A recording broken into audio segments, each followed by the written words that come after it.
Entonces, el capítulo 19 trata sobre la primera ley de la termodinámica.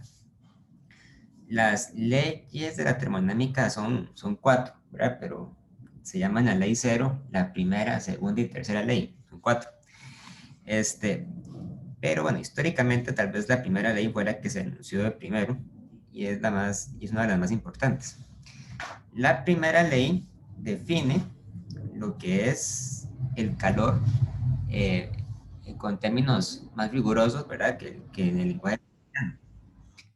Entonces, nosotros tenemos primero que definir lo que es la energía interna de un sistema.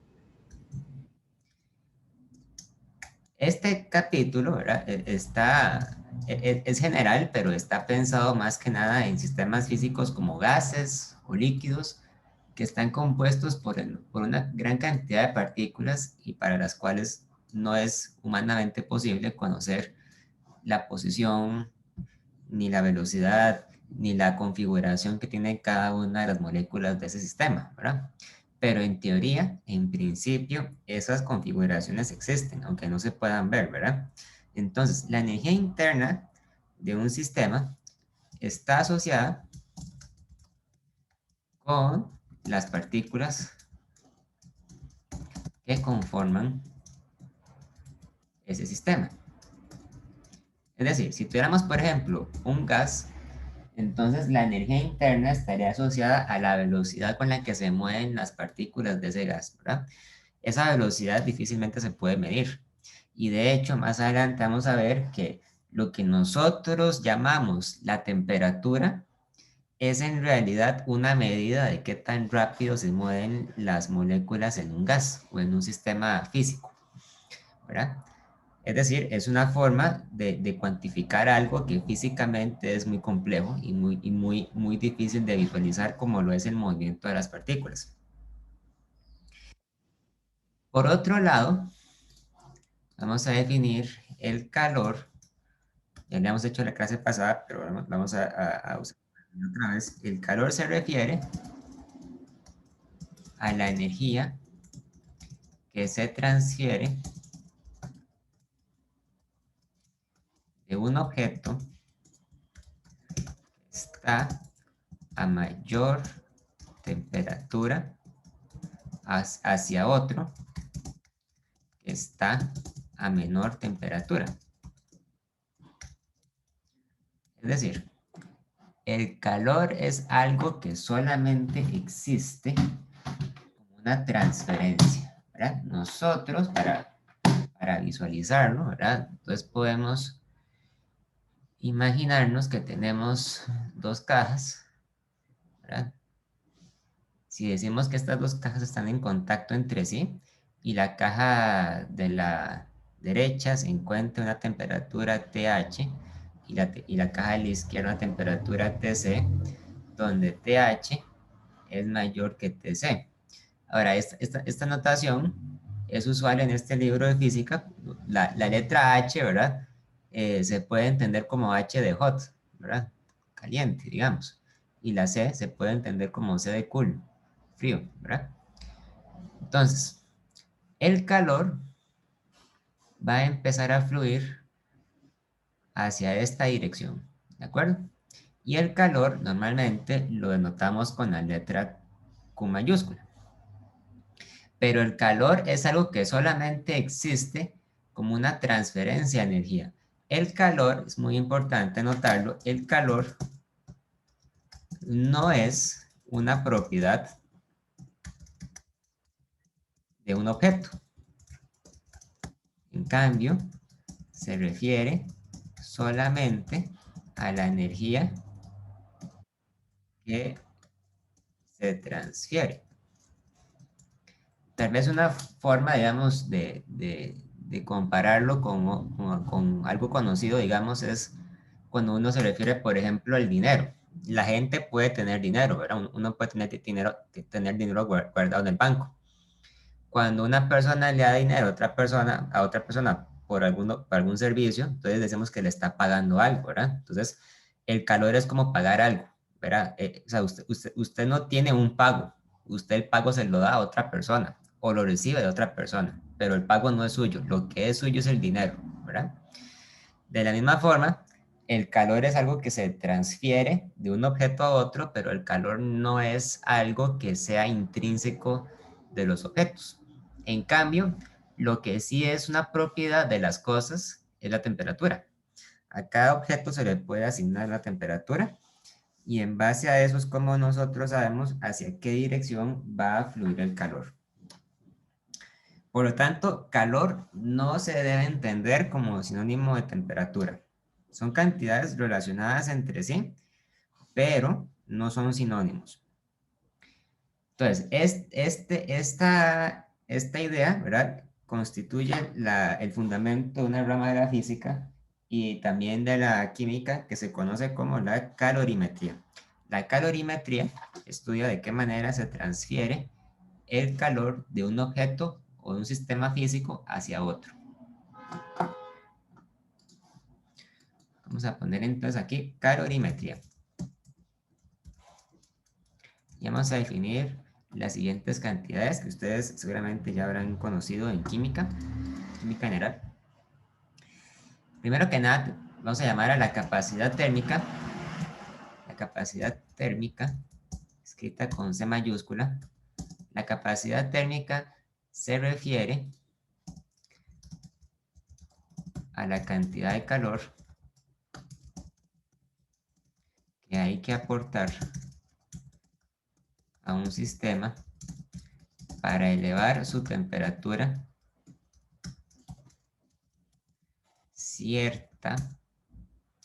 cierto valor.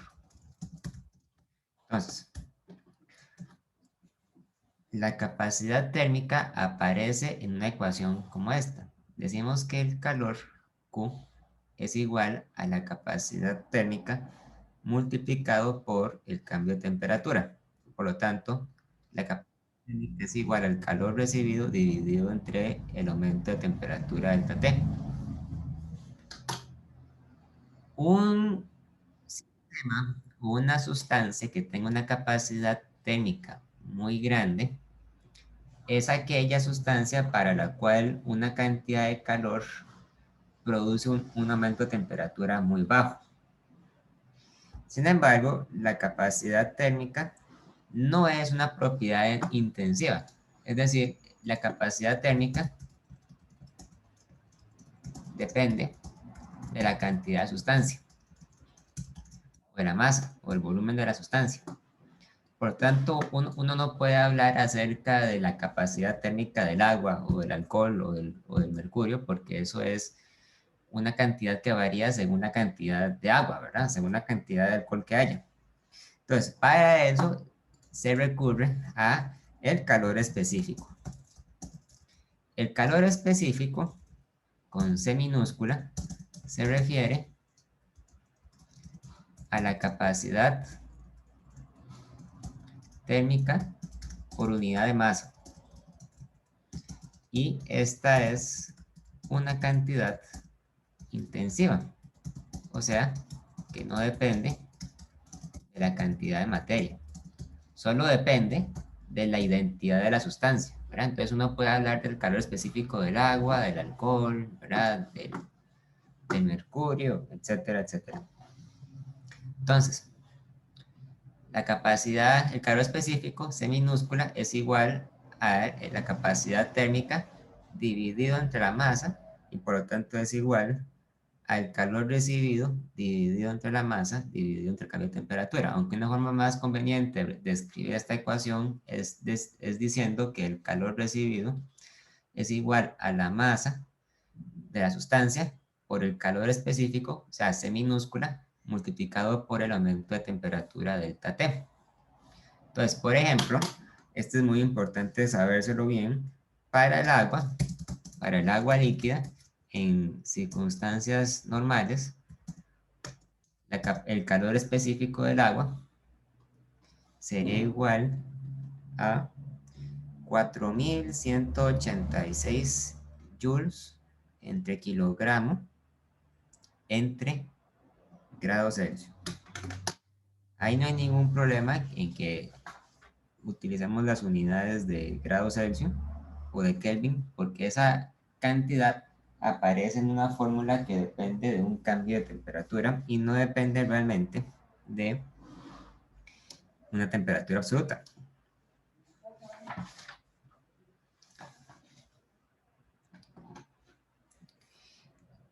Y bueno, para otras sustancias, los calores específicos están tabulados. De hecho, en la tabla 19.1 del libro vienen los calores específicos de sustancias sólidas, líquidas y gaseosas.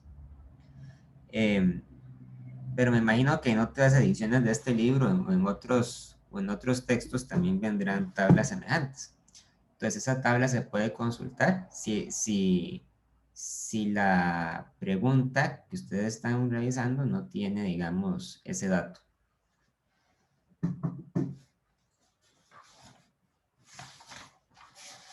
Entonces, el calor específico es muy importante porque nos ayuda a predecir de qué forma, se calientan los objetos, ¿verdad? Dependiendo de su identidad química y dependiendo del aumento de temperatura que experimenten. Vamos a hacer un ejemplo. Vamos a hacer el problema 3. Es un problema relativamente difícil, pero es cortito. Entonces vamos a hacer ese problema para ilustrar esta fórmula. Les voy a mandar la pregunta por Telegram. Ya voy.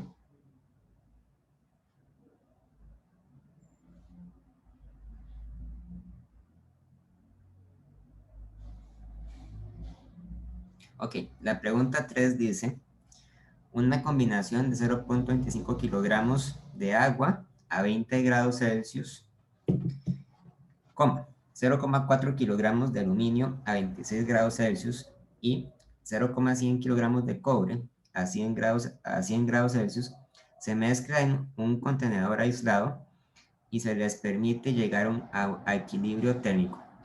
Ignore cualquier transferencia de energía hacia o desde el contenedor.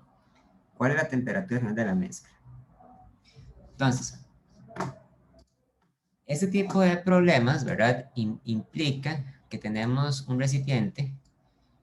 Generalmente es un recipiente que está hecho de un material aislante. Quiere decir que en teoría, ¿verdad? No permite la transferencia de calor desde afuera o hacia afuera del contenedor.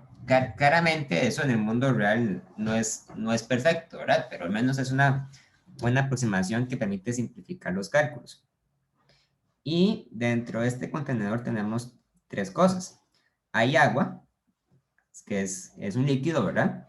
Hay aluminio y hay cobre. Entonces vamos digamos este, que este rectangulito representa el agua y sumergido en el agua tenemos un pedazo de aluminio. Digamos que es este rectángulo negro. Y tenemos también un pedazo de cobre, digamos que es este rectángulo anaranjado. Muy bien. Y tenemos las masas de cada sustancia, ¿verdad? La masa de agua, vamos a escribirlo MH2O, o sea, eso no tiene por qué ser así, ¿verdad? Pero por simplicidad, digamos que la masa del agua es entonces 0.25 o 150 kilogramos. La masa del aluminio es 0,100 kilogramos. Y la masa del cobre, MCU, no, mentira, la masa de aluminio era 0,400 y la masa de cobre era 0,100, ok, kilogramos. También voy a consultar en el texto, en el libro, los calores específicos de estas sustancias. El calor específico del agua, le voy a poner CH2O. Aquí hay que entender que esta C es minúscula, ¿verdad? El calor específico del agua es 4186 Joule entre kilogramo grado Celsius. Yo sé que la pregunta decía que ese era el calor del agua a 20 grados, mientras que la tabla dice que es a 15, que es a 25 grados. En realidad eso no importa. El calor específico del agua y de la mayoría de sustancias es más o menos constante en un gran rango de temperaturas. De hecho, el calor específico del agua se puede considerar como el mismo desde los 0 grados Celsius hasta los 100 grados Celsius, que es el rango en el que el agua existe como una sustancia líquida, ¿verdad? Entonces puede asumir ese valor. Mientras que el calor específico del aluminio es de 900 Joule entre kilogramo por grado Celsius, y el calor específico del cobre es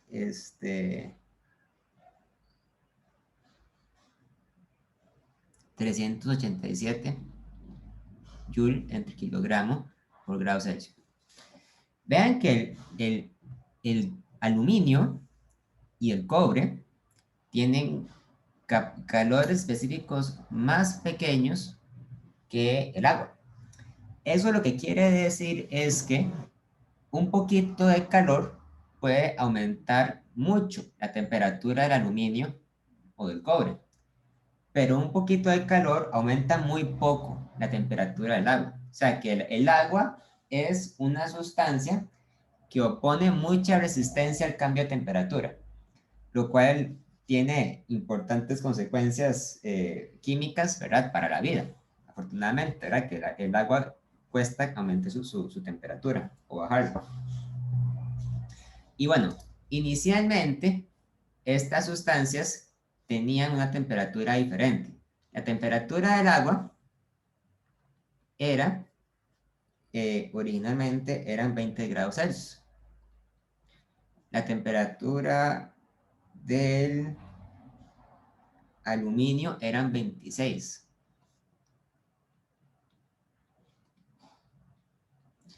Y la temperatura del cobre eran 100 grados Celsius.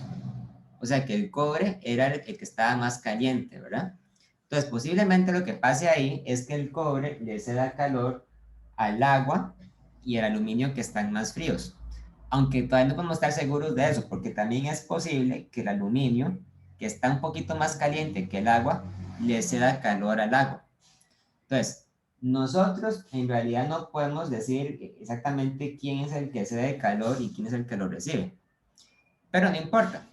Lo que hacemos es que vamos a plantear una ecuación que dice que el calor que recibe el agua más el calor que recibe el aluminio más el calor que recibe el cobre tienen que ser igual a cero. Y esta condición yo la puedo suponer porque la pregunta decía que asuma que no hay transferencia de calor con el ambiente, o sea, con el exterior, ¿verdad? Con el exterior.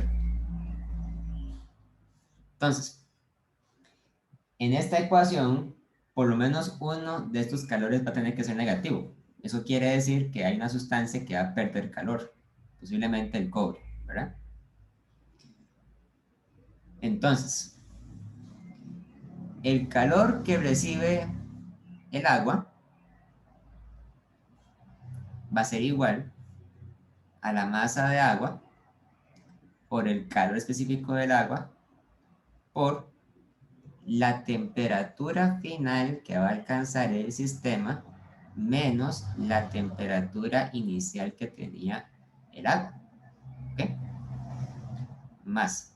Ahora tomamos en cuenta el calor del aluminio. El calor que va a recibir el aluminio va a ser igual a la masa de aluminio por la capacidad específica del aluminio por la temperatura final del sistema menos la temperatura inicial del aluminio. Vean que la temperatura final del aluminio se supone que va a ser la misma que la del agua, porque las dos ustedes van a estar en equilibrio térmico. Y finalmente tomamos en cuenta el calor específico, el calor asociado al cobre, que sería entonces ese término de acá.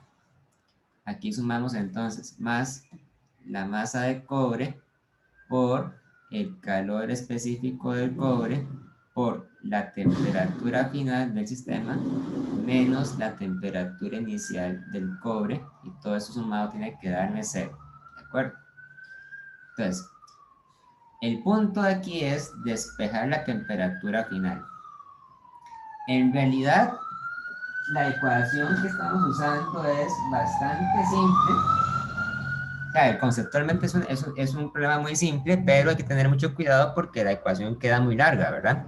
Y por lo tanto uno puede cometer errores inadvertidamente. Vamos a despejar la temperatura final. Cuando yo despejo la temperatura final de este sistema, de esta ecuación, me va a quedar entonces que la temperatura final va a ser igual a la masa de agua por el calor específico del agua, por la temperatura inicial del agua, más la masa de aluminio por el calor específico del aluminio, por la temperatura inicial del aluminio, más la masa de cobre por el calor específico del cobre, por la temperatura inicial de cobre, y todo esto va a estar dividido entre la masa del agua por el calor específico del agua, más la masa de aluminio por el calor específico del aluminio, más la masa de cobre por el calor específico del cobre.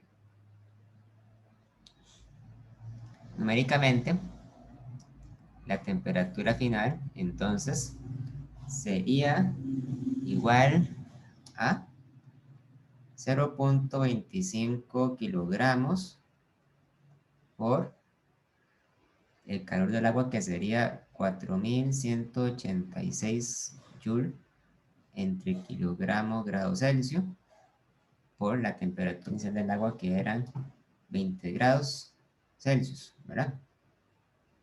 Más la masa de aluminio, que eran 0.400 kilogramos, por el calor específico de aluminio, que es 900 joule entre kilogramo grado Celsius, por la temperatura inicial del aluminio, que eran 26 grados, más la masa de cobre, que era, ¿cuánto era? Eran 0,100 kilogramos, por el calor específico del cobre, que eran 387 joule entre kilogramo grado Celsius, por la temperatura inicial del cobre, que son 100 grados Celsius.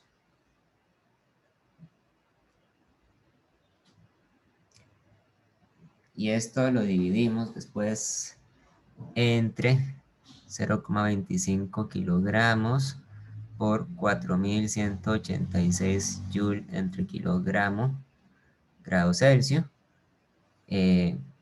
más 0.400 kilogramos por 900 joule entre kilogramo grado Celsius, más 0,100 kilogramos por 387 joule entre kilogramo grado Celsius. Vean que cuando yo calculo esta cantidad, yo cancelo kilogramos con kilogramos. También cancelo joule entre kilogramo grado Celsius con joule kilogramo grado Celsius. Y las únicas unidades que sobreviven son grados Celsius. Entonces eso quiere decir que la temperatura que yo estoy calculando acá tiene que tener unidades en grados Celsius, ¿verdad? Vamos a ver cuánto da esto. La temperatura, para estar seguros, va a tener que ser un valor que es mayor a la temperatura más baja y menor a la temperatura más alta. Eso quiere decir que va a tener que estar entre los 20 grados Celsius y los 100 grados Celsius. Si a mí el resultado me da un número mayor a 100 o menor a 20, eso quiere decir que estoy cometiendo un error de fijo, ¿verdad? Porque no puede ser más frío o más caliente que eso. Si está entre los 20 grados y los 100 grados, pues también es posible que esté mal, pero por lo menos sé que es razonable. Pues hay que hacerlo con mucho cuidado, ¿verdad? Vamos a ver cuánto nos da entonces.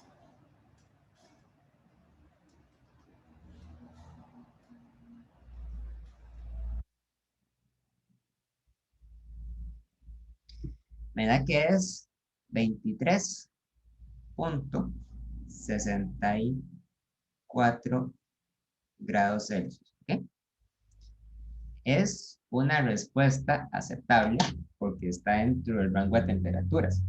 De hecho, vean que la temperatura final del sistema es inclusive menor a la del aluminio. Eso quiere decir que tanto el cobre como el aluminio se enfrían para darle calor al agua. Pero al final, las tres cosas alcanzan una temperatura final de 23.64 grados Celsius. Vamos a ver, hasta aquí. ¿Alguna pregunta, alguna duda?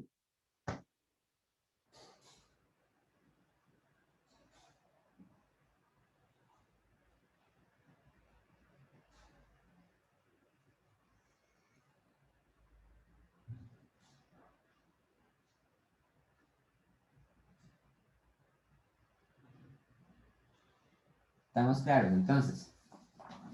Un poquillo largo, un poquillo incluso tedioso, pero es un proceso muy simple.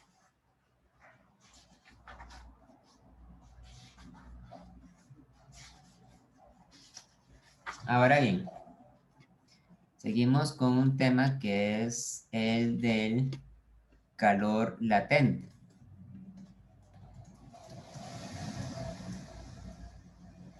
Calor latente. El calor latente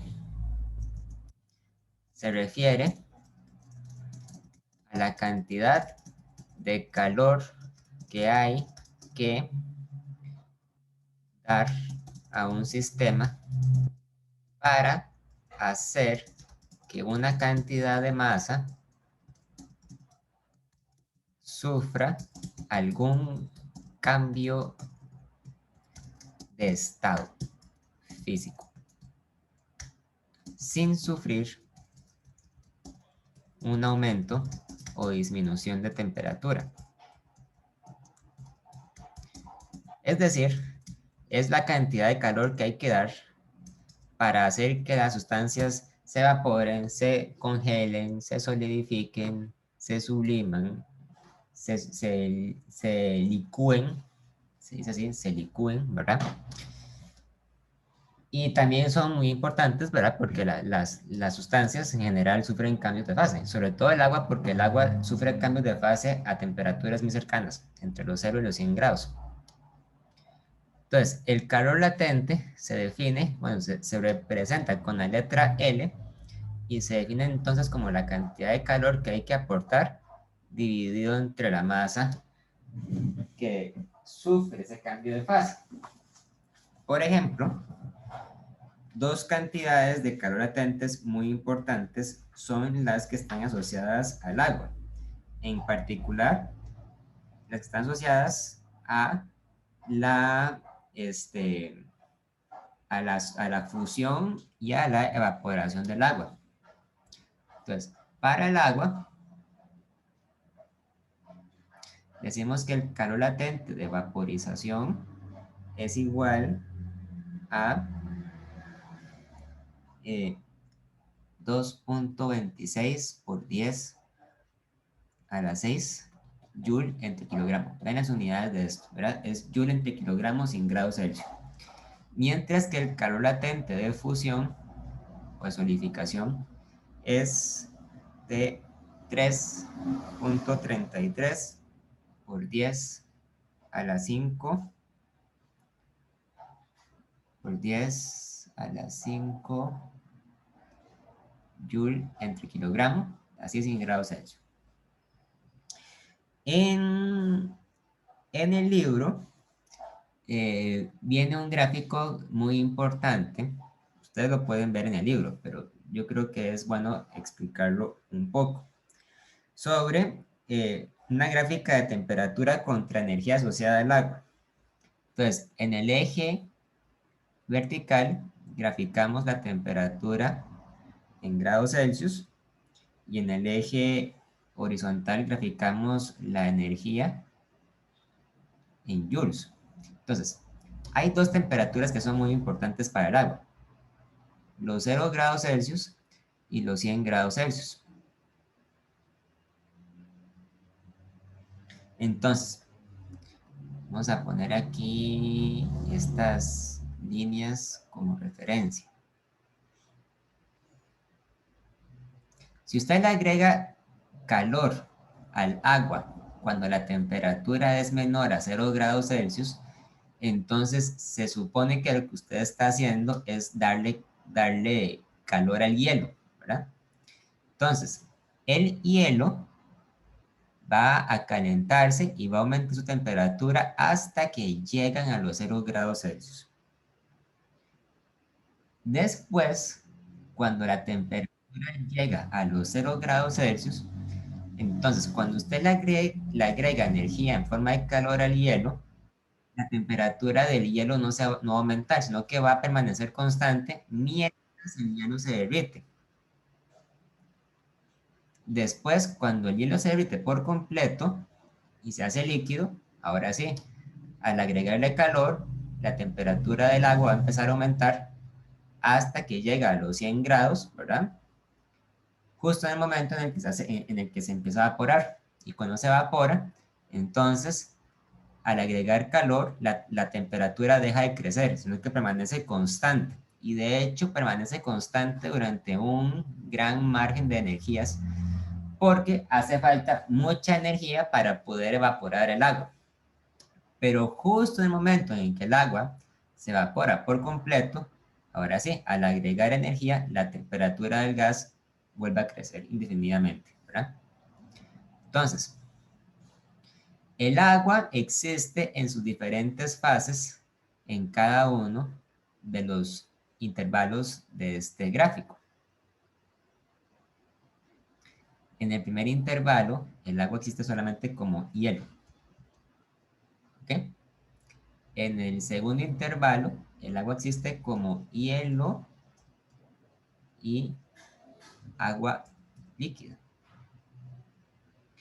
En el tercer intervalo, el agua está en su estado líquido, entonces es agua común y corriente. En el cuarto intervalo, el agua existe como agua más vapor, ¿verdad? Aquí el agua puede ser líquida o gaseosa. Y en el último intervalo, el agua existe solamente como vapor, ¿verdad? Después de los 100 grados, el agua es solo vapor.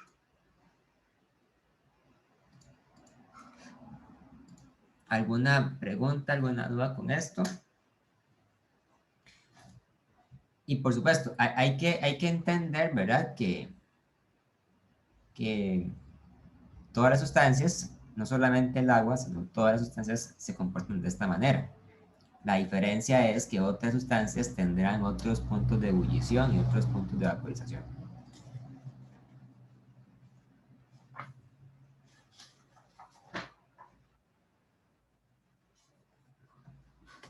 ¿Hay preguntas?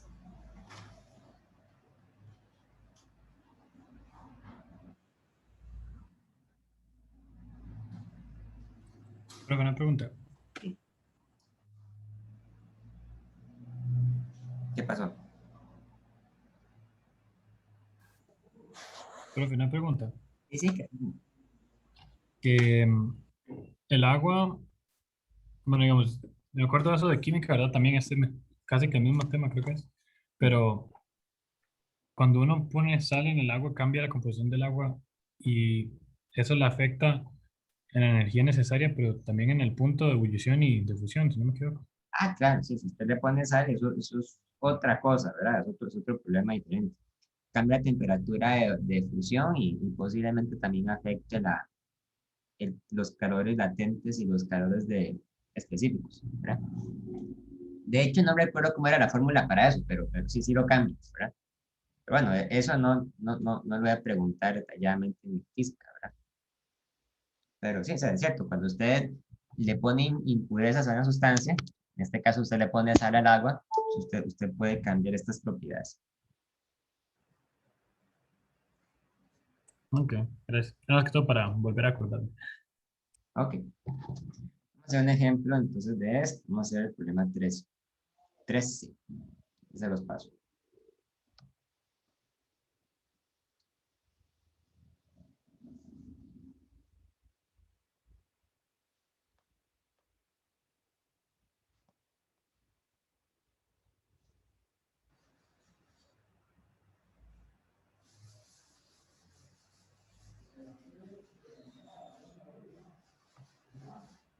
El problema 13 dice, en un recipiente aislado, 250 gramos de hielo a 0 grados Celsius se agregan a 600 gramos de agua a 18 grados Celsius.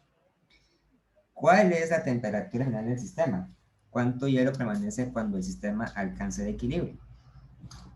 Ok, son dos preguntas que son contradictorias, ¿verdad?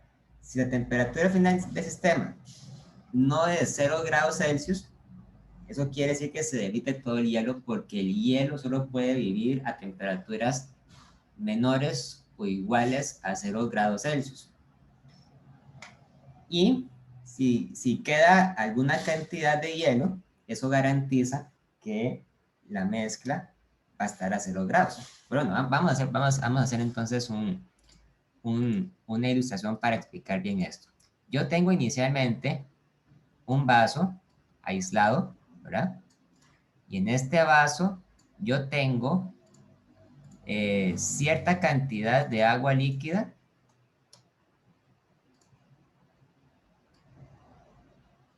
¿verdad?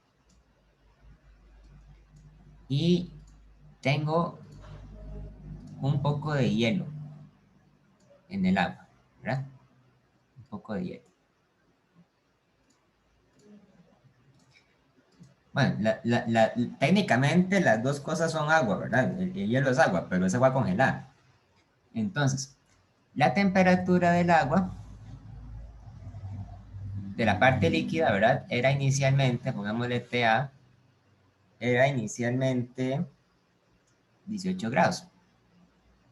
La temperatura del hielo, pongámosle TH, H de hielo, ¿verdad? Era inicialmente 0 grados Celsius. Entonces, cuando el sistema alcance el equilibrio, el hielo se va a derretir porque el agua líquida le va a transferir calor al hielo. Pero, en este caso, nosotros tenemos dos posibles situaciones que pueden ser lo que pase al final del problema. En un caso, nosotros tendremos el recipiente con agua, con, con agua, digamos, y, y nos va a quedar un poquito de hielo. O sea, va a quedar menos hielo del que había al principio. Pero en este caso, nosotros sabemos por una certeza que la temperatura final va a ser de 0 grados Celsius, porque sobrevive un poco de hielo. En el otro caso, yo voy a tener el recipiente y todo el agua y todo el hielo se va a ver derretido, ¿verdad? Entonces eso quiere decir que va a tener una cantidad mayor de agua, porque el agua el hielo que se derrite se convierte en agua, ¿verdad? Pero en este caso, la temperatura final que alcanza el sistema va a ser mayor a los 0 grados Celsius. Tomemos en cuenta el hecho de que la masa inicial de hielo era de 250 gramos, pongámoslo como 0.25 kilogramos, y la masa inicial de agua era de 600 gramos. Muy bien. Entonces, yo primero tengo que determinar cuál de los dos casos es el más probable que suceda. El caso 1 o el caso 2, ¿verdad? Y eso tengo que hacerlo, entonces, analizando cuánta masa tengo de cada cosa y cuáles son los calores específicos de cada cosa y de fusión.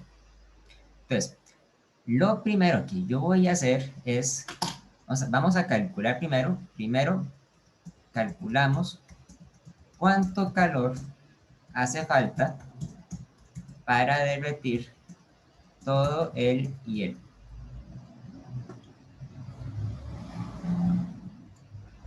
Es decir, sería entonces el calor bueno,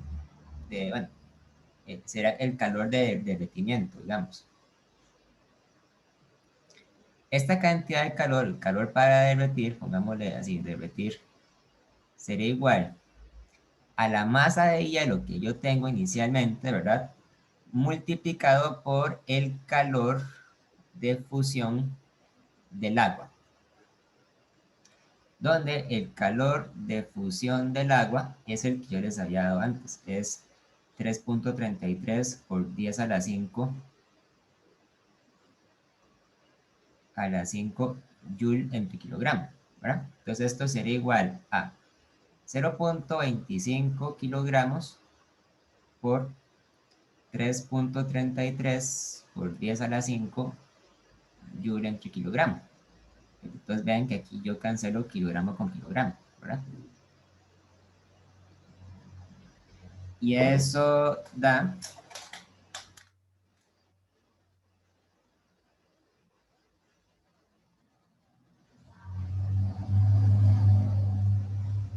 83.250 joules.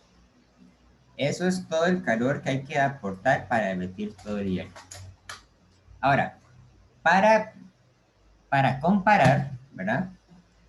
Vamos a calcular cuánto calor es el que pierde el agua líquida al enfriarse de 18 grados Celsius a 0 grados Celsius. Entonces, para comparar,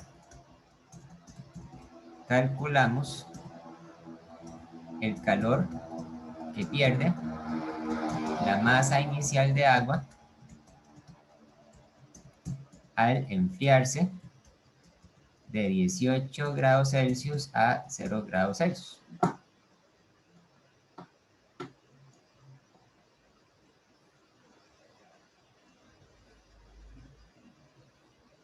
Pongámosle Q de enfriar. ¿Sí? Entonces sería igual a la masa del agua por el calor específico del agua por 18 grados menos 0. Menos 0 grados Celsius. Entonces serían 0,600 kilogramos por 4.186 joule entre kilogramo grados Celsius. Aquí el calor específico sí está en unidades de joule kilogramo grados Celsius, ¿verdad? Por 18 grados Celsius menos 0 grados Celsius. Y eso es igual a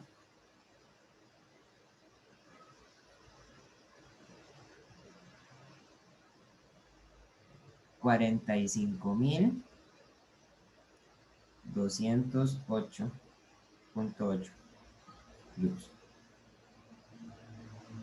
¿Okay? Comparemos esta cantidad con esta cantidad. Entonces, sin hacer más, ¿verdad? Yo me hago la pregunta. ¿Sucede el caso 1 o sucede el caso 2? ¿Qué es lo que sucede entonces? Bueno, para empezar tenemos que preguntarnos, ¿qué es más grande? ¿El calor que hace falta para derretir el hielo o el calor que puede donar el agua al enfriarse de 18 grados a 0 grados? ¿Cuál es más grande entonces?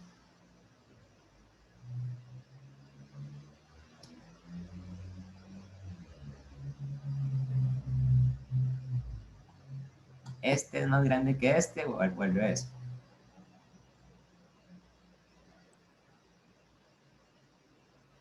Calor de derretir es mayor que el calor de enfriar. Exactamente, ¿verdad? El calor para derretir es mayor que el calor para enfriar. ¿Qué nos dice eso? Entonces, ¿qué conclusión podemos sacar de esto? ¿Se derrite todo el hielo o no se derrite todo el hielo? No se derrite todo. Exactamente, ¿verdad? El calor que le puede dar el agua no alcanza para derretir todo el hielo. Por lo tanto, decimos que no se derrite todo el hielo y sucede el caso 1. No se derrite todo el hielo y sucede el caso 1. Muy bien. Es decir, sabemos con total certeza que la temperatura final del sistema que estamos usando va a ser 0 grados Celsius. Porque vamos a terminar con una mezcla de agua líquida con hielo. Y eso ocurre solamente a 0 grados Celsius. Muy bien, entonces vamos a continuar el problema en la siguiente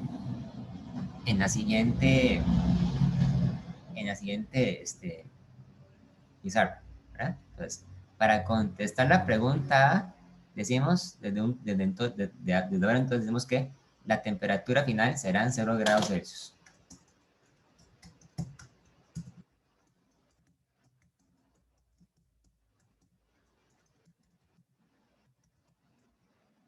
Serán 0 grados Celsius porque se tendrá una mezcla de agua líquida con hielo. Entonces el problema es calcular la parte B. La pregunta B dice, ¿cuánto hielo permanece cuando el sistema alcanza el equilibrio? ¿Cuánto hielo permanece cuando el sistema alcanza el equilibrio? Entonces, para la parte B tenemos que hacer calorimetría. El calor que gana el hielo más el calor que gana el agua es igual a 0. ¿Ok? Y entonces, vamos a poner acá. El calor que gana el hielo va a ser igual entonces a la masa de hielo que se derrite por el calor de fusión del agua, mientras que el calor que gana el agua, que ya lo pierde porque es negativo, es igual a la masa de agua por el calor específico del agua por este por 0 grados menos 18 grados Celsius, que en este caso esto es la temperatura final y esto es la temperatura inicial, ¿verdad? Igual a 0. Nada más una cosa muy importante sobre esta masa, ¿verdad? Esta masa que está acá, entonces, representa la masa de hielo que sí se derrite. Esta masa es menor a la masa inicial de agua. O sea, no es igual, es menor. A la masa inicial de hielo, perdón. Es menor, no es igual. Y esta es la cantidad que queremos despejar. Queremos saber cuánto hielo se derrite. No se derrite todo el hielo.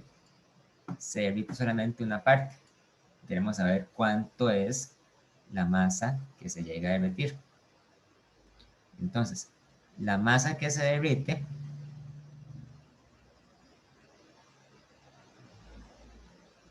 despejado, ¿verdad? Sería entonces igual a menos la masa de agua, la masa total de agua, eso sí, ¿verdad?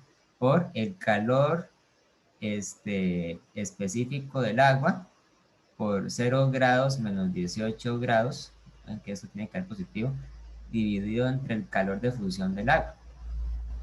Y esto es entonces menos 0,600 kilogramos de agua por 4.186 Joule entre kilogramo grado Celsius por 0 grados Celsius menos 18 grados Celsius dividido entre 3.33 por 10 a la 5 Joule entre kilogramo. No hace falta que lo deduzcan, pero vean que cuando ustedes calculan esto, ustedes cancelan. Bueno, cancelan kilogramo con kilogramo, cancelan Joule con Joule, grado Celsius con grado Celsius, y lo que les queda es kilogramo. Entonces la masa que ustedes están calculando tiene que quedar en unidades de kilogramo. La masa que se derrite, entonces, sería igual a...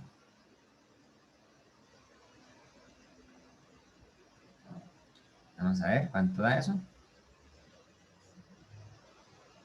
Se derriten 0,136 kilogramos aproximadamente, ¿verdad?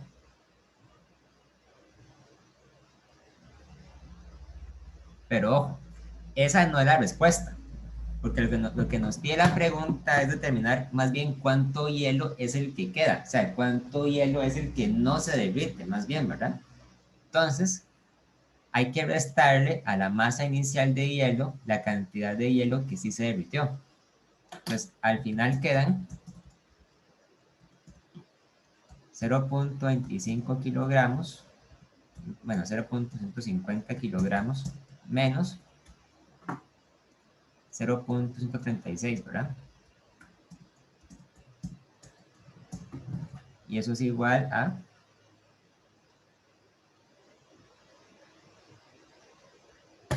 0.114 kilogramos. O bien 114 gramos de hielo. Esa sí sería la respuesta.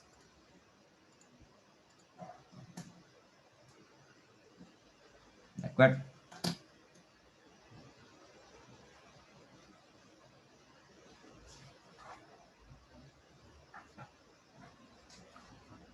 Muy bien. ¿Alguna pregunta, alguna duda?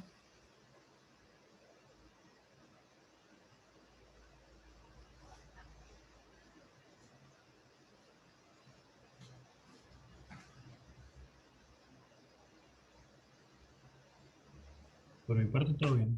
Está bien. Ok. Antes de seguir, un detalle muy importante que hay que mencionar es que existe una unidad para medir energía que se llama la caloría. La caloría se define como la energía que hay que aportar para elevar, para elevar la temperatura de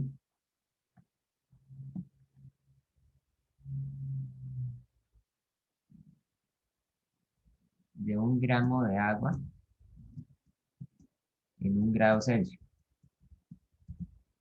Entonces, la, la caloría se parece mucho al calor específico del agua. De hecho, la caloría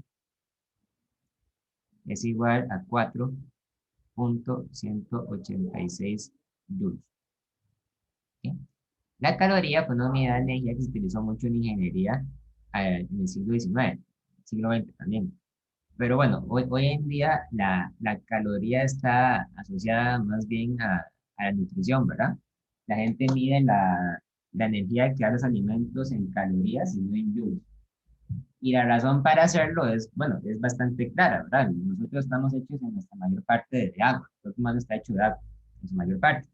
Entonces, es más conveniente medir los efectos de la energía en el cuerpo humano a partir del aumento de temperatura que sufre al consumir energía, ¿verdad? Entonces, como estamos hechos en nuestra mayor parte de agua, podemos decir que también el cuerpo humano, de alguna forma, tiene un calor específico parecido al del agua.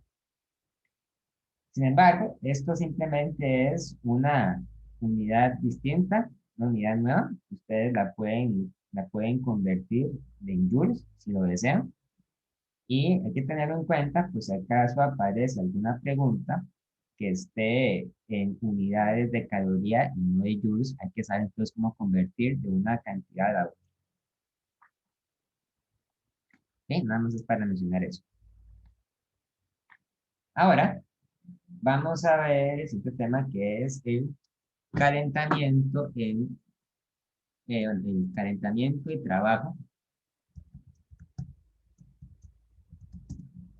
trabajo en un proceso termodinámico. Muy bien. Y para esto vamos a utilizar el pistón que hemos visto en la clase anterior, ¿verdad? Para explicar ese tema.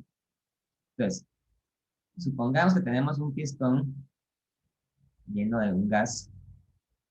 No tiene que ser necesariamente un gas ideal, pero sí es un gas que tiene una presión, un volumen y una temperatura definida. Entonces, este sistema está lleno de un gas de color rojo y vamos a suponer entonces que alguien o algo aplica una fuerza externa al pistón, una fuerza F, y por lo tanto mueve la tapa del pistón un poquito hacia abajo, la mueve una distancia de Y. Vamos a decir que es de Y para dar la idea de que es una distancia muy corta, ¿verdad? Una distancia infinitesimal. Entonces,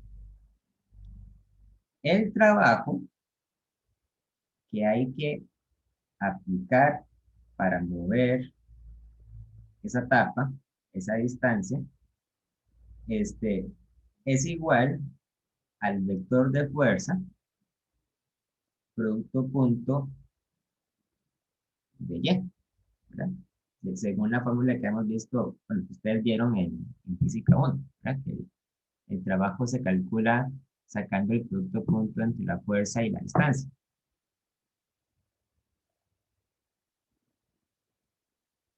Pero, como la fuerza y el desplazamiento son paralelos, pues yo puedo decir que esto es igual simplemente a la fuerza por Y, ¿verdad? Ahora, lo que se suele utilizar en un sistema con gases es que yo puedo representar la fuerza en términos del área y la presión. Fuerza es igual a área por presión, ¿ok? Y por lo tanto, el trabajo sería igual a la presión por el área de Y. Pero esto que está acá, área de Y, yo me lo puedo imaginar que es como el aumento de volumen del gas, ¿ok? Sería todo este volumen cilíndrico que está acá, que aumenta o disminuye el gas. Entonces esto es igual a la presión por dV, ¿ok? Trabajo es igual a presión por dV. Y esta fórmula es muy importante porque nos permite entonces calcular el trabajo producido en un gas.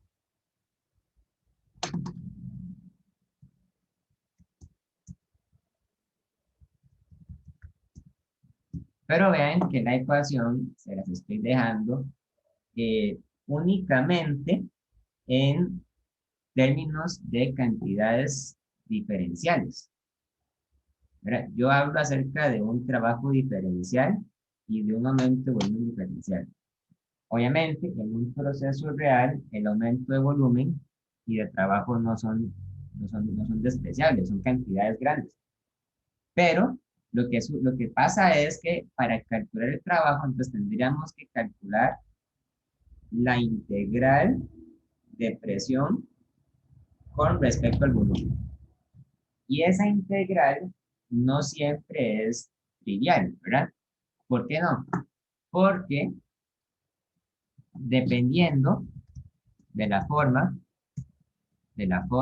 en que se aplica el trabajo, la presión puede variar de diferentes maneras con respecto al volumen. Y esto cambia la forma en que evaluamos esta integral.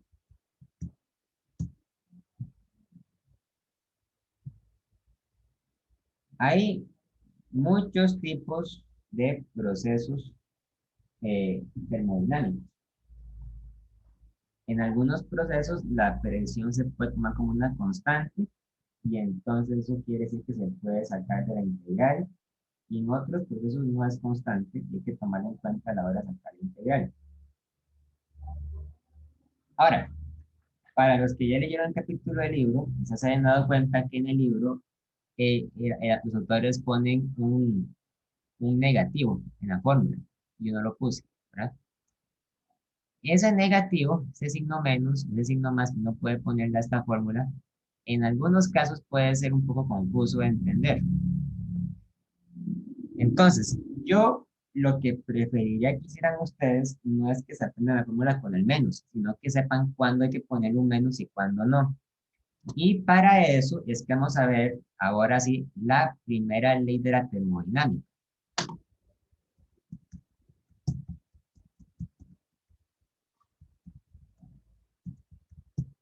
La primera ley de la termodinámica dice lo siguiente. La energía interna de un gas o un sistema termodinámico aumenta cuando el sistema recibe energía en forma de calor o en forma de trabajo. Recordemos que el trabajo es una forma de energía. Entonces, siguiendo la notación utilizada en el libro, decimos que el cambio de energía interna es igual al calor recibido más el trabajo recibido. Esto simplemente quiere decir que tanto el calor como el trabajo son formas en que se puede intercambiar energía con el medio ambiente. Tanto el calor como el trabajo no son realmente propiedades de las cosas, sino que son formas de transferir energía. Pero entonces hay que aclarar unas cuantas cosas. El sistema recibe energía en forma de calor cuando está en contacto térmico con otra sustancia a mayor temperatura, ¿verdad? Recordemos del principio de la clase que hemos dicho que el calor era la energía que se recibe o que se transmite entre dos cuerpos que están en contacto cuando uno está más a mayor temperatura que el otro, ¿verdad? Entonces, un sistema solamente recibe calor cuando otro sistema que está a mayor temperatura se la da. En cambio, también tenemos que decir lo opuesto. Es decir, el sistema pierde energía en forma de calor cuando está en contacto térmico con otra sustancia a menor temperatura. ¿Okay? Es decir, puede recibir calor o lo puede perder. Y pierde calor cuando se pone en contacto con otra sustancia a menor temperatura. Así es como un sistema puede ganar o perder energía en forma de calor. Ahora, veamos cómo es que puede ganar o perder energía en forma de trabajo. Vamos a decir entonces lo siguiente. El sistema recibe energía en forma de trabajo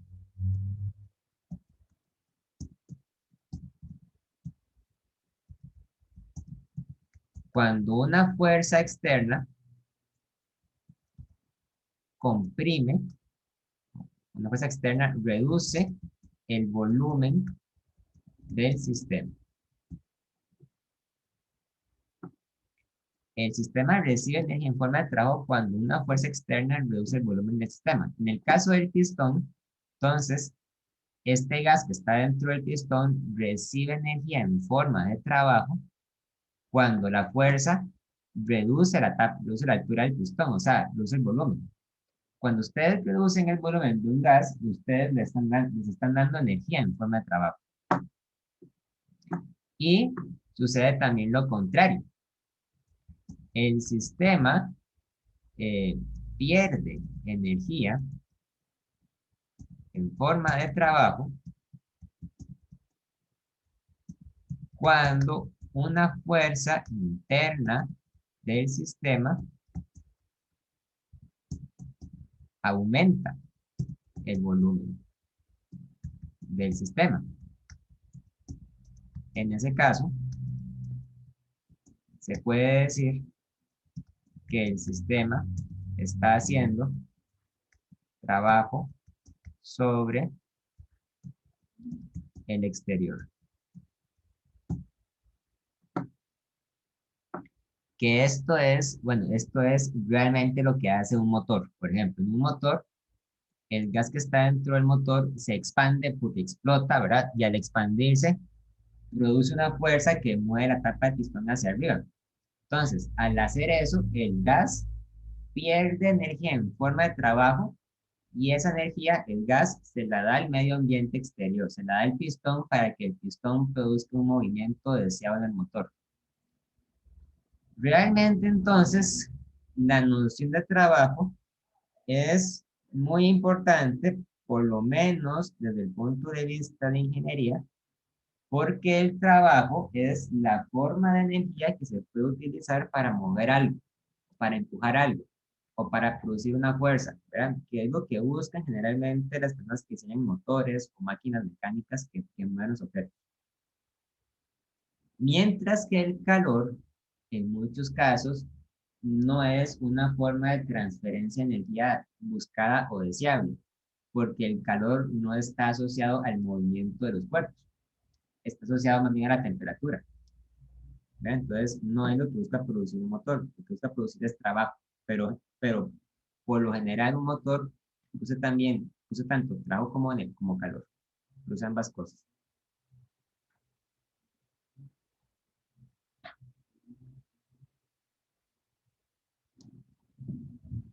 ¿Ok? Vamos a ver, ¿alguna pregunta, alguna duda?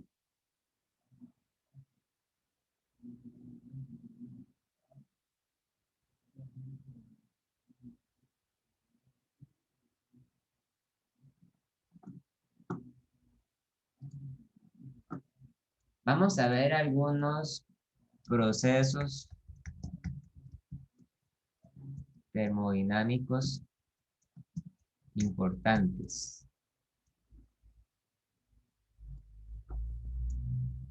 Entonces, para estudiar un proceso termodinámico utilizamos una gráfica de presión-volumen. En esta gráfica, la presión la graficamos sobre el eje vertical y el volumen lo graficamos sobre el eje horizontal.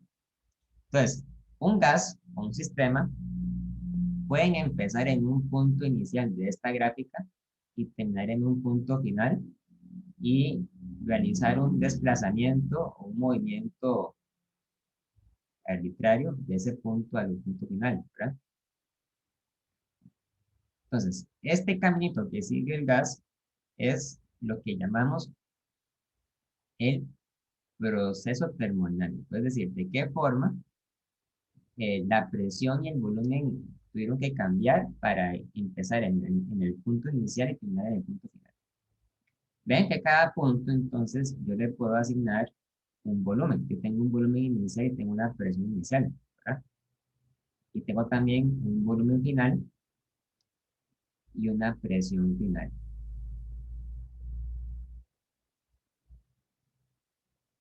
Lo que pasa es que, por lo general, nos vamos a concentrar en procesos que sean regulares. Entonces, el primer tipo de procesos los llamamos un proceso a volumen constante.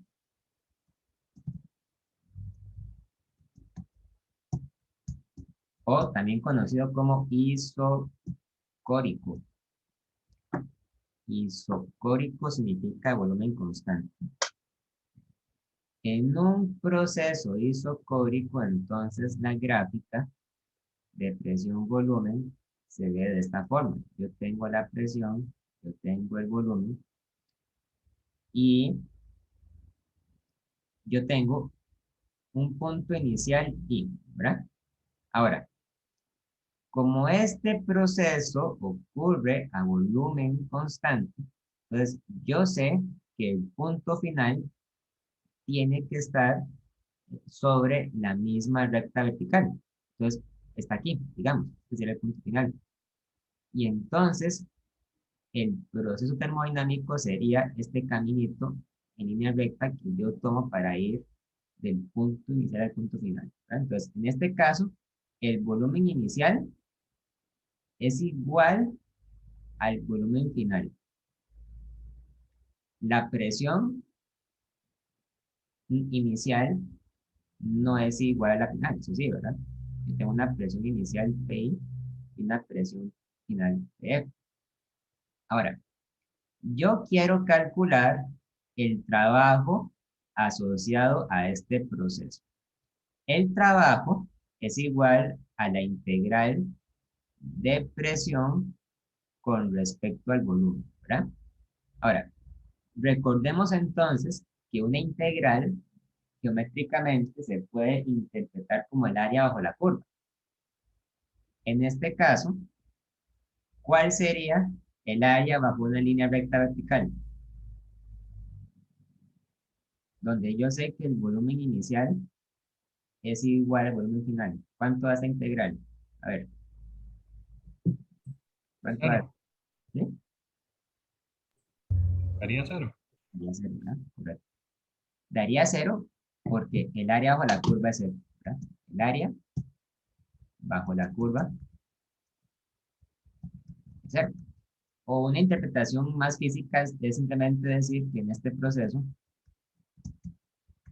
el gas no cambia de volumen y ya solo por eso, entonces, no se produce trabajo.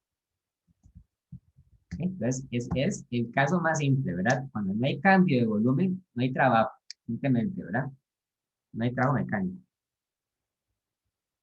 Pero desde el punto de vista de un motor, ¿verdad? No tendría mucho sentido hacer un proceso en el que el volumen no cambia. Ahora, otro proceso importante es el proceso a presión constante, también llamado isobárico. Cuando algo es isobárico, sucede a presión constante. Entonces, en este proceso, más bien, nosotros tenemos un punto inicial, ¿verdad? Punto inicial, y el punto final se encuentra a lo largo de la misma línea horizontal, porque la presión es constante, ¿verdad? Entonces, el punto final puede estar acá.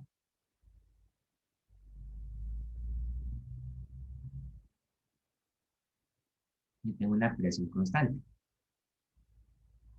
Yo tengo también, entonces, un, un volumen inicial y un volumen final.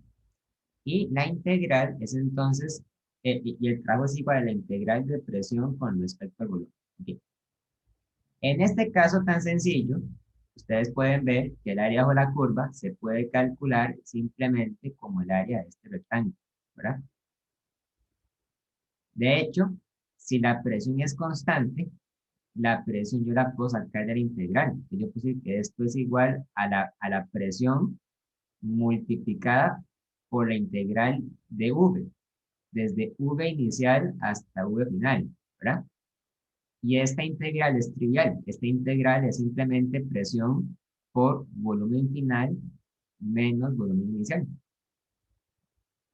Entonces, para este problema, el trabajo se calcula como el producto de la presión por el cambio de volumen. ¿Ok? O sea, sería presión por delta U, básicamente. Pero yo lo sé porque es un proceso en el que la presión es constante.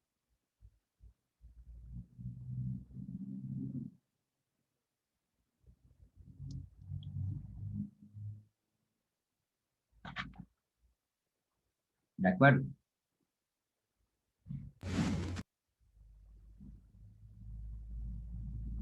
Y finalmente, un tercer tipo de proceso importante es el proceso a temperatura constante, también llamado isotérmico. ¿Eh? Isotérmico. Ahora, en un proceso isotérmico no existe realmente una forma definida de la gráfica de presión-volumen, pero uno puede hacer algunas suposiciones partiendo de la idea de que el gas se comporta como un gas ideal, ¿verdad? Pero si no es un gas ideal, entonces lo que voy a decir no tiene, digamos, validez. En un gas ideal, sabemos que la presión por el volumen es igual a N por R por T, ¿verdad? Entonces, la presión es igual a N por R por T dividido entre el volumen. Entonces, si la temperatura es constante y el número de moles también es constante, entonces yo sé que la presión es proporcional al inverso del volumen para un proceso isotérmico. Entonces, ustedes han visto cómo se comporta una función inversa, ¿verdad? Si yo tengo un punto inicial y tengo un punto final, pues para este proceso, la forma de la gráfica sería más o menos de esta manera. Va bajando suavemente, ¿verdad? No es una recta, va bajando suavemente, así.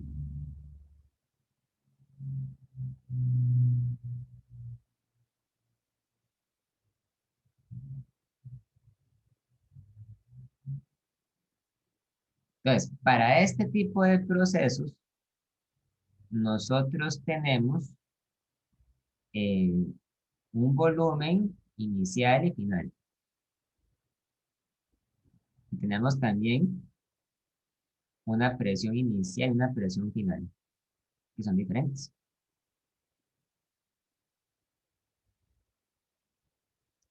Tengo entonces V inicial, V final, tengo presión inicial y tengo presión final. Y si yo quisiera calcular el trabajo realizado en este ciclo, en este proceso, entonces tendría que calcular el área bajo la curva. Tendría que calcular esta área. Y para calcular esa área, utilizo cálculo. Valga la redundancia, uso los elementos de cálculo que conozco para calcular la integral. Entonces, en este caso, el trabajo sería igual a la integral de presión con respecto al volumen cuando el volumen pasa del volumen inicial al volumen final. Pero la presión es igual a N por R por T, entre V, ¿verdad? De V. Entonces, desde un volumen inicial hasta un volumen final. Asumo que el número de moles y la temperatura son constantes. Entonces, yo puedo sacar N RT de la integral. Me queda entonces la integral de V entre V, de V inicial a V final. Y esta integral es conocida. El trabajo sería igual a N RT por el logaritmo natural del volumen, desde el volumen inicial hasta el volumen final, y esto es igual a N RT logaritmo natural del volumen final entre volumen inicial. Y ahí está. Esta sería la fórmula para calcular el trabajo en un proceso isotérmico. Pero esta fórmula es válida solo en un gas ideal, ¿verdad? Es un gas ideal, sí, gas ideal.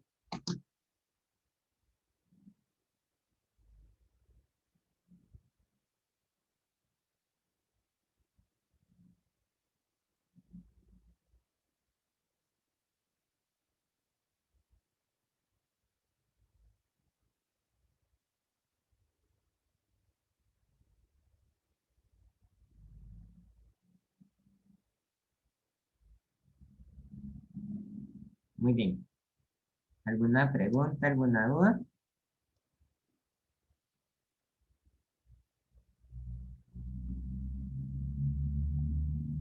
¿Hay ejercicios para visualizar esto?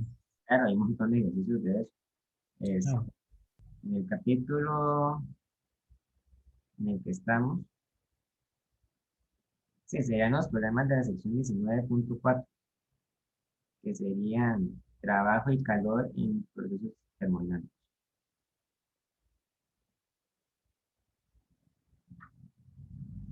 Pero es que aún no he terminado de explicar esto. Existe también, bueno, una cuarta categoría de problemas, que es de proceso, que es un proceso adiabático.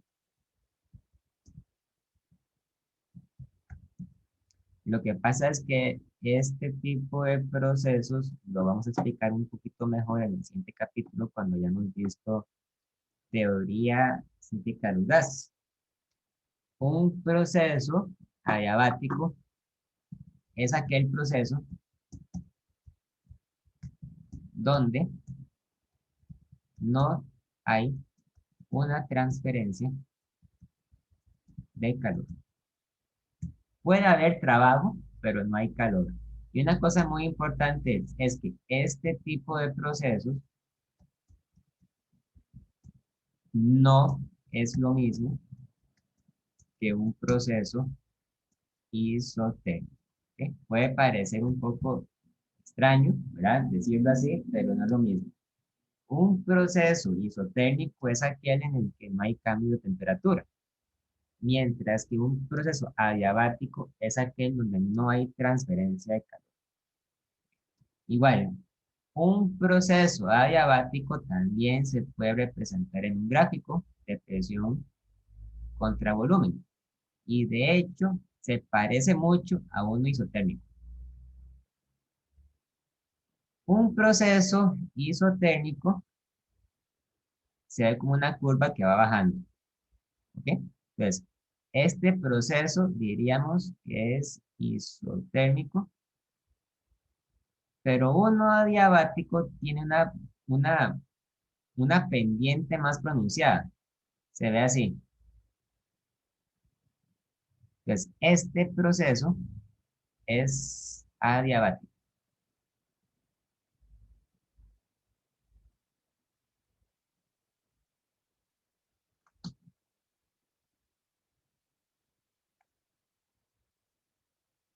Entonces, por el momento, lo único que hay que saber sobre un proceso diabático es que en él no hay cambios de calor, no hay transferencia de calor, solamente puede cambiar la temperatura, la presión y el volumen, pero no cambia el calor, no se transfiere el calor. Y es distinto a un proceso isotérmico.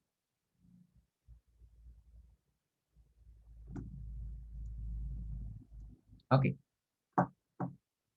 ahora, vamos a ver cómo se aplica la primera ley en cada uno de estos procesos.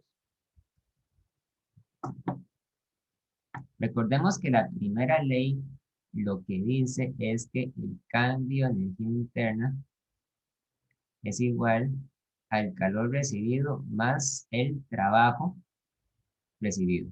¿Ok? Entonces, en el primer caso que hemos estudiado, que era el proceso a volumen constante,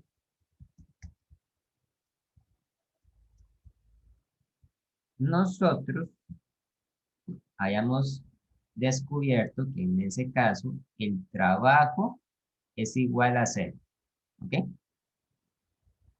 Por lo tanto, la primera ley se reduce a decir que el cambio de energía interna es igual al calor recibido y nada más porque no hay trabajo.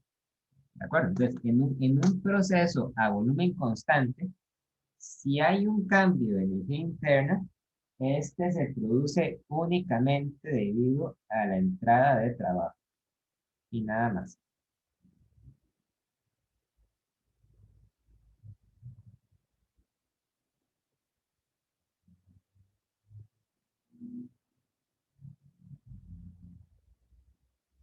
Ahora, teníamos otro caso. Teníamos el proceso a presión constante. En un proceso a presión constante, el trabajo era igual a la presión por el volumen final menos el volumen inicial. Entonces aquí la primera ley se convierte en cambio de energía interna igual al calor más presión por volumen final menos volumen inicial. O sea, ese caso más complicado. El tercer caso era un caso isotérmico. Ahora, en un caso isotérmico, les voy a adelantar una cosa que todavía no se las puedo demostrar, se les voy a decir. El cambio de energía interna siempre es igual a cero, ¿ok? Esta afirmación solo se puede demostrar cuando hayamos visto la teoría cinética de los gases y es válida solo para gases ideales. Por lo tanto, aunque el cambio de energía interna sea igual a cero, sí puede haber trabajo y sí puede haber calor. De hecho, vean que la primera ley dice entonces que cero es igual al calor recibido más el trabajo recibido. Y por lo tanto, el calor recibido es igual a menos el trabajo recibido. Y por lo tanto, esto es igual a decir que el calor recibido es igual a menos nRT por el logaritmo natural de volumen final entre volumen inicial, ¿verdad? Porque esto era lo que decía la fórmula para el trabajo. Que decía que el trabajo era igual a nRT, logaritmo natural de volumen final entre volumen inicial. Y finalmente, en el cuarto caso, que era en un proceso adiabático, teníamos que el calor recibido era igual a cero y por lo tanto el cambio de energía interna tiene que ser igual al trabajo únicamente. Todavía tenemos que ver de qué manera específicamente se calcula el trabajo en un proceso adiabático. Eso lo vamos a ver con más detalle cuando lleguemos al capítulo de teoría cinética del gas.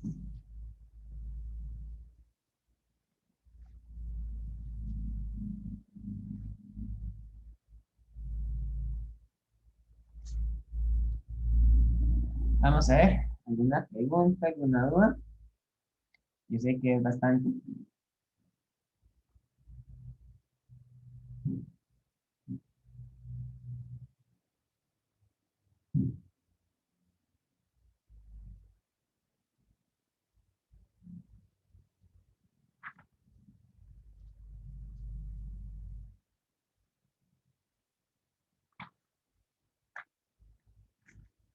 Profe, nada más como para aclarar un poco, digamos que en el isotérmico hay transferencia de calor dentro del gas porque las partículas están a distintas temperaturas. Y en el adiabático es que todas están a la misma temperatura y por eso no hay transferencia de calor o no tiene que ver mucho con eso.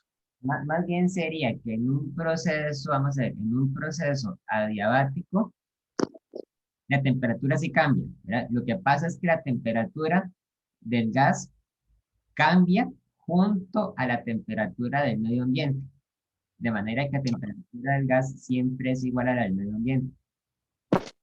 Mientras En un piso térmico la temperatura siempre queda constante, no cambia de valor. Mm, ok, está bien. Veamos un ejemplo.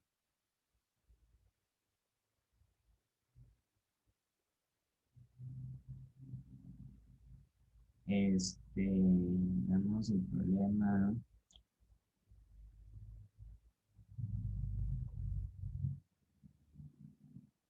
Fíjense.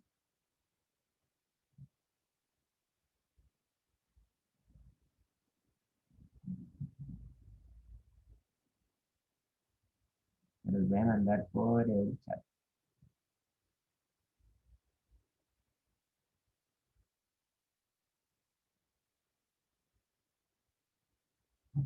Dice, un mol de gas ideal se calienta lentamente de modo que va del estado PB con presión inicial PI y volumen inicial VI al estado 3PI, 3VI. O sea, de manera que el gas multiplica por 3 la presión inicial y el volumen inicial. En tal forma que la presión del gas es directamente proporcional al volumen. ¿Cuánto trabajo se efectúa sobre el gas en este proceso? ¿Cómo se relaciona la temperatura del gas con su volumen durante este proceso? Muy bien. Ahora, este proceso no es realmente ninguno de estos tres, ninguno de estos cuatro, pero no importa. Este ejemplo nos ayuda a entender las generalidades de la primera ley de termodinámica. Entonces, yo tengo un sistema de coordenadas PV, ¿verdad? Y yo tengo un volumen inicial VI y una presión inicial PI de tal manera que el punto inicial está acá. ¿No? Este sería el punto inicial.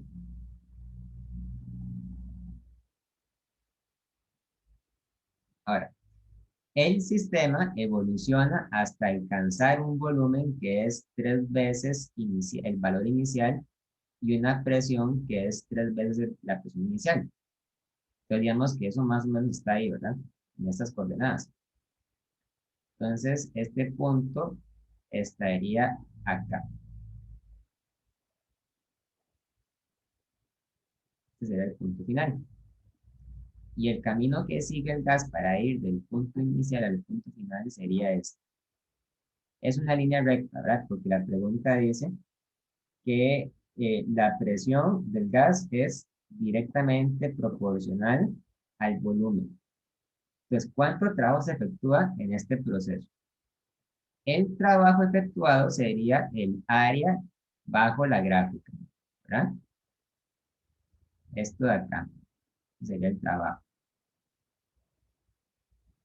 Aquí la gráfica, ustedes el área de la gráfica la pueden calcular gráficamente, ¿verdad? O sea, ustedes pueden imaginarse que ustedes agarran un rectángulo y un triángulo y entonces dicen que el trabajo es igual al área del rectángulo más el área del triángulo. Y el área del rectángulo es entonces la presión inicial por 3VI menos VI. Y el área del triángulo es 1/2 de base por altura. Entonces sería 1/2 de 3VI menos VI por la altura que es 3PI menos PI, ¿verdad? El trabajo es entonces igual a, vamos a ver, 2PI por VI más 1/2 de 2VI por 2PI. Y esto es entonces 4 veces PI por VI. ¿Verdad? Y ahí está el trabajo. El trabajo es 4 veces PI por VI.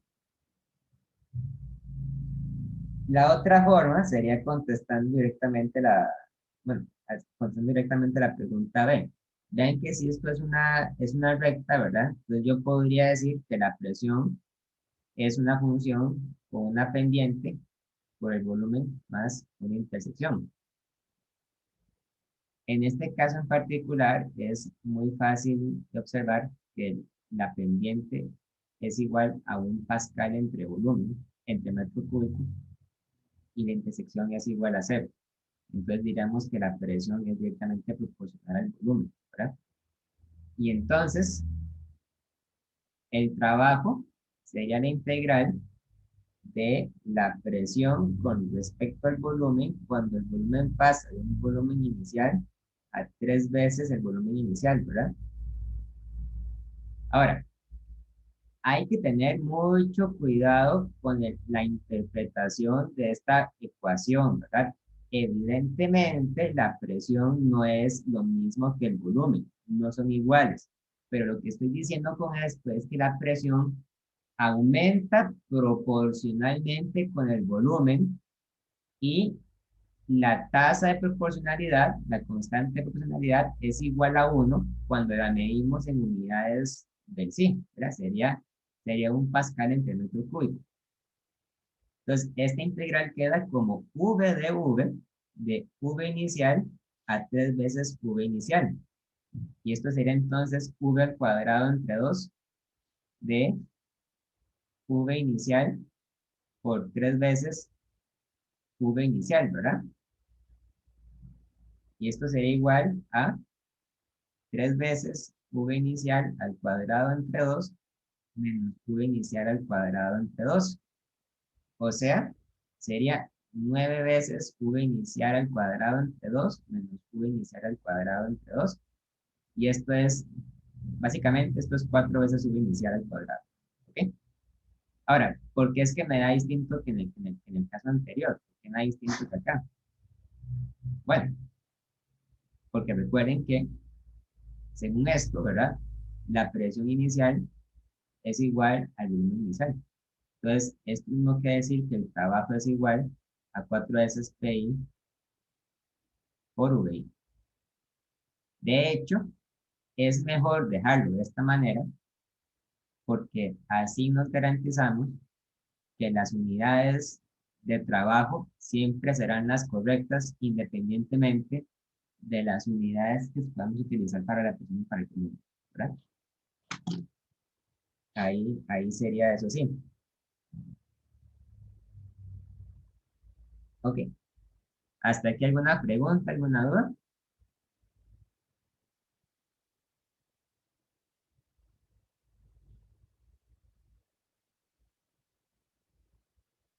Y falta la parte B, ¿verdad?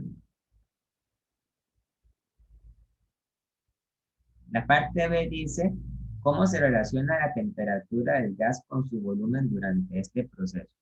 Entonces, para la parte B hay que, este, hay que, hay que hacer compatir, digamos, hay que compatibilizar dos ecuaciones a la vez. Primero la ecuación del gas ideal, que dice que presión por volumen es igual a NRT. Y luego la ecuación de la recta que estamos usando, que decía que la presión es igual al volumen. Entonces, aquí lo que yo puedo hacer simplemente es cambiar esta presión por volumen, ¿verdad?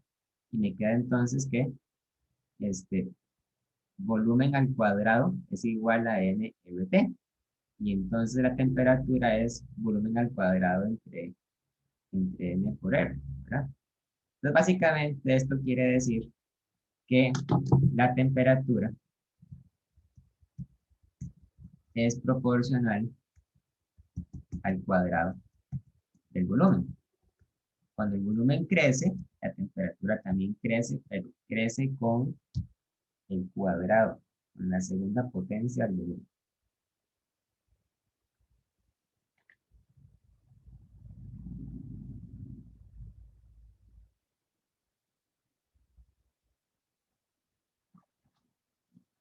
¿Ok? ¿Alguna pregunta, alguna duda?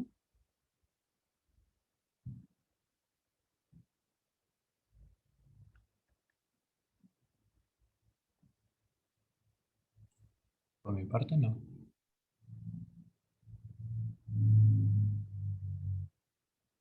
Ok. Bueno, entonces si quieren, dejémoslo hasta acá. y continuamos el viernes. ¿Está bien? Ahí nos quedó ver un poco de materia. Faltó ver conductividad térmica y radiación térmica y convección térmica. Pero bueno, eso lo vemos el viernes. ¿Ok? Profe, ¿verdad? El próximo quiz es el otro viernes, ¿verdad? De viernes en 8. Así es. Ok, gracias. Bueno, ¿eh? Hasta luego. Ahora les paso el video. Muchas gracias, profe, que tenga un buen día. Gracias. Gracias, profe. Gracias, profe. Gracias.